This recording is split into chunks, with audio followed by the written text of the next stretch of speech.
When the Nazis invaded Hungary on March 1944, I lived in the city of Debrecen, the eastern part of Hungary, and lived there with my family, an Orthodox Jewish family, and I was the youngest of 7 siblings.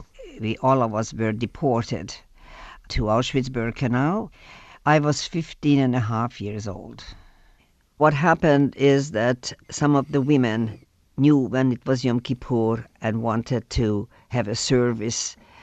And to that end, they asked 2 capos who were in a position to help us. These were prisoners in authority, to get us a candle and Hebrew prayer book to say at least a short prayer on Kol Nidre, which is the eve of Yom Kippur, to mark the occasion.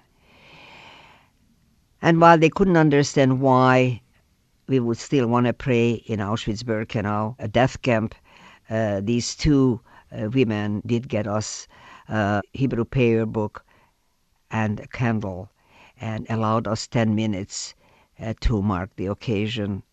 They were guarding the 2 doors just in case Nazi guards would happen by. And then the service began by a woman lighting a single candle and reading the text of Kol Nidre very slowly so we could repeat it if we wanted to. But as she was reading, nobody was repeating the words, but burst out in a cry, 700 women crying in unison. And that was the prayer, instead of the words, but just a prayer that came from the heart, from many broken hearts. And this was a sound that I will never forget. If anybody heard 700 or 800 women cry all in unison. I was standing right beside my sister, and we embraced, and we just cried and cried and cried along with all the other women. We didn't hope for any salvation. We knew we weren't that naive that all of a sudden God would intervene. Rather, we felt that instead of asking God for forgiveness, God should ask us for forgiveness.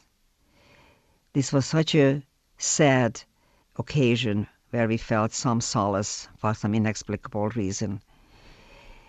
And ever since then, when I go to Kol Nidre services, this is the Kol Nidre I remember, because it was such a memorable event in such an unlikely place like Auschwitz-Birkenau.